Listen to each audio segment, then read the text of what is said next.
kanang kamay po. Do you swear or affirm to tell the truth, the whole truth, and nothing but the truth in this proceeding? Yes, Your Honor. Salamat. Take your seats.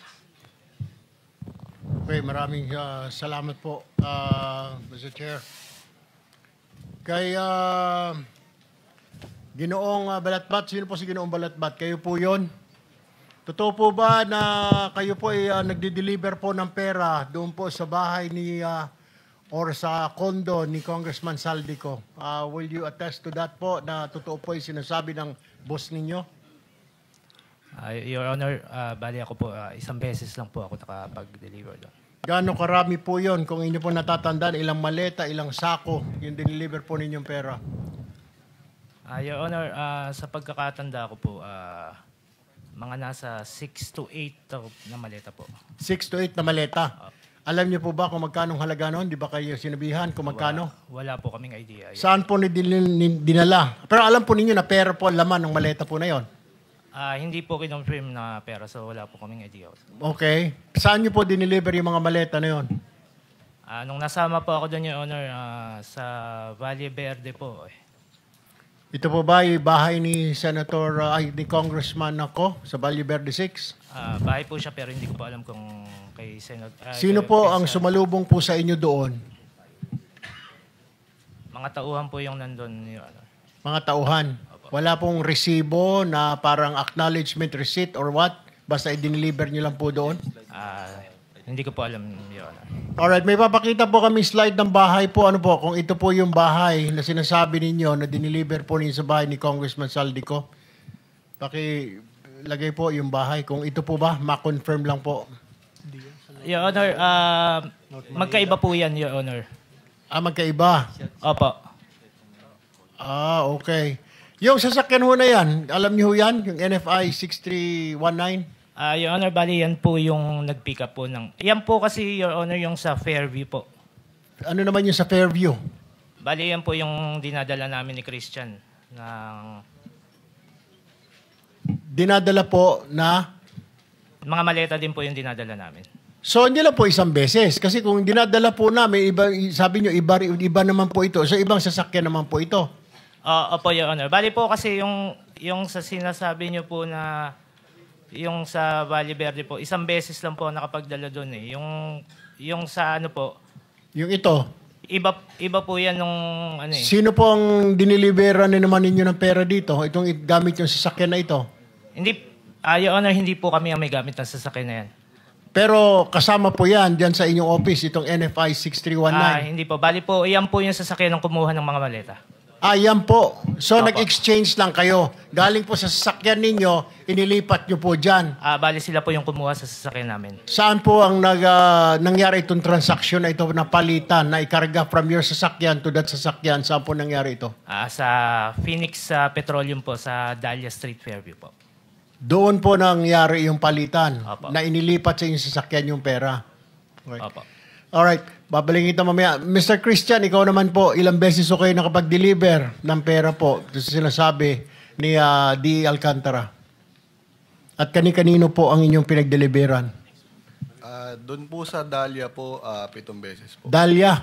Opo. Ano po yung Dahlia? Yung ito pong binanggit ni... Sa Fairview? Opo, Fairview po.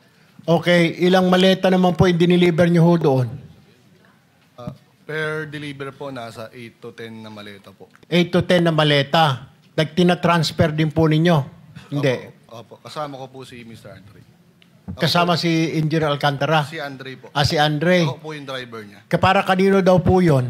Hindi po namin alam, Your Honor. Hindi nyo alam, pero may sumasalubong. Ilang beses pong ganun transaksyon ang ginawa ninyo, palitan po, o nililipat yung maleta? Diyan po sa Dahlia, 7 beses po. 7 beses? Ano yun? Buwan-buwan? Linggo-linggo? Magkakaibang araw po, Your Honor. Pero sa loob ng isang buwan? Hindi po. Mga ilan? Pagitan? Ilang buwan? Ilang araw? Sa November po, 5 beses po. Tapos meron pong January tsaka March po. November, January, at saka March. D. Alcantara, will you confirm? November, January, at saka March? Posible po, Your Honor. Hindi ko lang po talaga ma-recall. Saan galing po itong pera? Advance po ba ito ng mga kontraktor? Kasi, Your Honor, Pinag-uusapan pala yung budget ng November, may budget na po kaagad si Congressman ko. advance po, Your Honor. Actually, yan po. Advance payment. Yung sa sinasabi niya pong 6-7 maleta, approximately mga magkano pong pera laman nun? 6 na hanggang 8 maleta. Normally po, ang isang maleta, nagre-range po from 30 to 40 million. Pagkakatanda ko po. Kasi nilalagyan po namin ng numero yon para po for total. Normally po, mga 30 to 40. Pinakamababa na po yung, pag maliit po yung maleta, mga nasa 25. Meron pong, hindi ko po matandaan kung meron po kaming isang maletang malaking-malaki na kaya po yung 50. Pero bihira po yung 50. 30 to 40 po normally ang isang maleta po. Ang, for the information po, yan pong pictures na yan, hindi rin po namin talaga alam kung saan po sila magpapalitan. Pero ang pagkakatanda ko po, yan po yung mga, hindi po kay Kong Saldi yung delivery na yan. Dahil ang kay Kong Saldi po ipuro sa Valle Verde at sa BGC. Sino po yan? Ang delivery na po yan po yung di-deliver po kay Yusek Bernardo. Tingin ko po. Bakit sa Fairview po? Hindi po namin alam. Meron lang pong binibigay na number. Tapos inuutos ko po dun sa chief of staff ko, kay Carlo. And si Carlo na po ang nakikipag-usap sa mga driver. At hindi ko po, kahit po ako, si Engineer Bryce, si Engineer JP, hindi po alam kung saan po talaga ang location po. Basta yung number lang po, kukontakin lang po ni Engineer Carlo na ibinigay po sa akin, binigay ko po sa kanya. Then siya na po yung magpe-prepare and then iuutos na po sa, di ba si Carlo ang nag-ano sa inyo? Dalawa. Sino po si Engineer si Carlo po? Sino Siya po yung chief of staff ko na kumukuha po sa proponent po. So, nandiyan po ba si Mr. Carlo? Naimbitahan po ba, Mr. Chair? Alam ko, Pwede po ba matanong natin? Kasi parang, so si Carlo ang tinatawagan po ng proponent. hindi po. Nagtitext sa proponent. Ako po ang nag-uutos po. Ako po ang kausap po. Upon the instruction of the proponent. Huwag na natin sabihin proponent, nalilito ang tao, politiko, Yes, Sir Honor. congressman o senador. Ganun po ba yun? Yusek Bernardo and Saldi ko lang po ang kausap. Si Yusek Bernardo. Kasi may nasabi po silang Congressman Saldi, ito po si Balatbat kanina. Opo. Nung nagdi-deliver na po sa Valle Verde, sabi ko nga po sa statement ko, Sir, Your Honor, meron pong times na dalawang beses po sa BGC sa parking. Tapos po, and the rest po is sa Valle Verde po, na bahay po dun sa, hindi ko lang po kung talagang kanya. Sinasabi po ni Ginoong Christian ay 7 beses daw po. Panay kay Bernardo lang po ba yon yung delivery na yon? Or may mga congressman po doon at senador? Ay, ako po, Your Honor. Opo, yung sinabi po ni Christian kanina, 7 times po siya nag-deliver. Kay Congressman Saldi po, nakakasama po yung ilang driver po doon. Minsan po kasama po ko, minsan sila na lang po dahil alam na po nila. Doon po sa kay Yusek Bernardo, tingin ko po, ito po yung lugar na yan. Kasi po, putol-putol po yan eh. Hindi naman po biglaan po, Your Honor. Okay. Paano nila nalalaman na na-deliver na? Baka mamaya, tinakbo na ng inyong driver. Meron ba kayong confirmation na natanggap mo na ba, boss? Natanggap mo na ba, Kong, yung pera? Nandyan na, 7 maleta? Paano po ninyo nasasabi sa kanila? Your Honor, ang instruction po ni Carlo, instruction ko po sa kanya, yung pagbibigyan po dito sa Fairview. Actually, parang nagpapapicture pa yata sila. Pero hindi ko po kilala yung tao. Yun lang po yung pinadala po doon. So, pinagkakatiwalaan nyo sa tao na hindi kilala? Yun po kasi yung binigay po na number. Pangalan at Yes number? Po, opo. Nung politiko o nung ni undersecretary? Yes po, Your Honor. Alright, okay. No, Senator Erwin, no, kasi we have the whole day to do this. Bibigyan namin kayo ng extra 2 minutes. Everybody for that matter, no? Kung gusto niyo i-avail yung additional 2 minutes, tuloy-tuloy lang para mas mahaba. Hindi naman tayo constrained sa oras. So, you may continue. Thank you, Mr. Chair.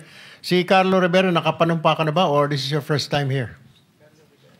Naka-attend na po ako last hearing. Nanumpa ka na ba? Apo, yes po. Nanumpa ka na rin. Okay, Carlo Rivera. Yung pinag-deliveran mo ng pera sa Valle Verde, sino po? Si Congressman ba mismo ang tumanggap? Yun po, Inuutos lang po namin sa driver. Sila po ang nagdi-deliver po doon. Yung driver. Opo. Ay yung pong doon sa Dahlia, sa Fairview. Yan po is, bibigay lang po sa akin ni D.E. Henry yung contact number. Then po forward ko po sa kanila. Sino yung nakakausap mo po sa contact number? Number lang po yung binigay po sa akin. Then pino-forward ko po sa driver. Sila na po ang nag-uusap. So hindi mo actually alam kung sino yung doon sa kabilang linya, kung sino yung number na yon. Apo, yun. Wala po sinasabi. Wala po. Alright. Balikan ko mamaya, Mr. Chesico, sa second round ko. Puntahan ko lamang po si Ginoong Bryce Hernandez. Mr. Bryce, yung pinagsasabi po ni Yusek Bernardo, tama naman po. Agree po kayo o may kulang? Your Honor, parang kulang po yung commitment na binanggit po ni Yusek Robert. Kasi as per instruction po sa amin ni Boss Henry, nasa 25% po ang pinapaprepare na obligasyon. Okay, pero yung sinasabi po niya kasi 15% para kay Ulay Bar daw. Pero every time po ba 25 yung binibigay niyo lahat? Pag po gano'n na senatorial funds, ano po, minimum po yung 25%, nagiging 30 pa nga po. Pag sa senador dinideliver? Sa tao, staff po ng yes po. Staff po ng senador Yes po. dinideliver. Yes So po, nasa Your Honor. 30. Yes po. Yung mga tao po nabanggit niya na bago ngayon, tama po ba yon? Or ngayon niyo lang po narinig? Your Honor, ngayon ko lang po nadinig yun. Hindi ko na po abot yun, Your Honor. Balikan ko po si Engineer Alcantara, itong mga tao pong nabanggit, sina Chis Escudero, sina Nancy Binay, Bong Revilla, personal na po ba ninyong na-meet ito? Or paano po, naka-text ninyo? Hindi po, Your Honor. Ngayon ko lang po narinig about Escudero, Binay, yung Bong Revilla po, yung 300 million, si Yusek Robert po ang nambagin sa akin na sinabi ko po sa affidavit ko po. Wala po akong komunikasyon, hindi ko po sila nakakausap. Ang kausap ko lang po ay si Yusek Bernardo po. Okay. At one point, nakapunta ka sa birthday party o ano, alam mo yung mga kababayan ho natin, baka may mga litrato po, nandun po kayo sa mga birthday, sa mga kasalan, what have you. Wala po. Doon lang po sa okasyon ni Senator Jinggoy na sinama nga po ako ng mga dating kasamahan ko po. Nagpa-picture lang po ako. Kahit naman po, kung sino po yung nakita ko doon, ang tanda ko po. Kahit po kay, ano ba yun? Sino po yung tumakbong senador na Dagon? Attorney, ano ba yun? Dagon? Yung ano po? Nagpa-picture pa po ako doon eh. Yung ano po? Attorney... Gadon. Attorney Larry Gadon. Opo, nagpa-picture pa po ako. Basta kung sino po yung nandoon, picture lang po ako. Alright. So Bryce, mali po yung sinasabi ni Yusek. So parang kulang kasi sinasabi niya 15% lang pero kayo ini-impake niyo 25%. Opo, minimum po yun, 25%. So sa palagay mo, doon sinabi niya po, nasaan kaya napunta po yung 10%? It's either po kay Boss Henry o kay Boss Robert. Hindi po sa akin. Okay. Pero 25 sigurado ka? Opo, Your Honor. Okay. Alright. Dito po kay Ginoong JP. JP, agree? Yun po sa sinabi ni Yusek Bernardo. Tama po? Agree po na 25% po to up to 30% po yung pinagagayak po. Will it be safe to say, Engineer Alcantara, na yung 10% napupunta lang siguro kay Yusek Bernardo? Wala po akong personal knowledge. Pero kayo po, pag inabot ninyo na sa 25%, lahat po yun? Yes po, ito po yung pinaprepare ni Engineer Carlo sa tamang 25 to 30. Siya po ang nagpe-prepare po lahat. Kami po sa box. Ano po yun? Yun po talaga yung percentage po, 25 to 30 po. Okay, kaklarify ko lang, Yusek, pag congressman, senador, 30% po ba ang binibigay ninyong komisyon o yung pinapadala ninyo? Your Honor, kay Congressman Saldi po is 25 nga po. Kaya sa senador po, wala po akong knowledge. Basta si Yusek Bernardo po ang nagsasabi sa akin na ganun po. At so, Yusek Bernardo ang contact po ng mambabatas, hindi po kayo rekta? Yes po, Your Honor. Alright. Ngayon, linawin ko rin po, yung para po sa pass-through charges sa mga district representative, meron din po yan. Kasi yung tinatawag na parking fee. Hindi naman niya lugar yun, hindi niya distrito, pero kailangan lagyan ng pondo doon. Magkano percent po ito? 5% po, Your Honor. Hindi 6%, 5%. Meron pong panahon na nag-6 po dun 2024 kasi po yung pong ito po ay sariling plano ko po. Actually po, ginagawa ko pong contingency sa iba at ang plano ko po talaga doon ay ibigay po kay Senator Joel po kung ano mo po yung makokolekta. Kung sino po yung mga, hindi naman po lahat, piling-pili lang po yung mga contractor na inaas ko na makahingi po ng tulong. Yun lang po, Your Honor. Mr. Chair, nais ko lang po liwanawin itong sinasabing pass-through charge for the district representative. Ito po, kung ikaw ay hindi mo distrito at ibinaba mo doon sa distrito na yon, bibigyan mo yung congressman ng distrito na yon ng 6%. Tama po? Sa representative po, 5 po. 5 po. 5%. Unfortunately, your extra 2 minutes is up. One last question na po. Sige, One last one question. Total po nito dahil may District Engineering Office 8.5%, COA 1%, Contractor 5%, Losing Bidder 3%, Actual Project Implementation 30%, 83.5% po. Tama po. Ang binabawas po sa pagbinaba ang pondo. So Yes. magkano po natitira nila sa pondo sa mga commitment? Commitment po, yun po, yung 25 to... Lahat-lahat po, lahat-lahat, pati sa inyo na po. Bilisan na lang po natin. Commitment po sa back po ay Kaya nga po, estimate na lang sir, magkano natitira para sa proyekto? Magkano po? 30 to 35 po. 30% na lang to 35. 30 to 35. Normal Dahil po. yung 65% na sa commitment lahat. Sa taxes po and commitment. Yes, sir. Taxes and commitment. Pero mas Yes, po. marami yung commitment. Yes po. Thank you. Salamat po. Thank you. Senator JB Ercito is recognized.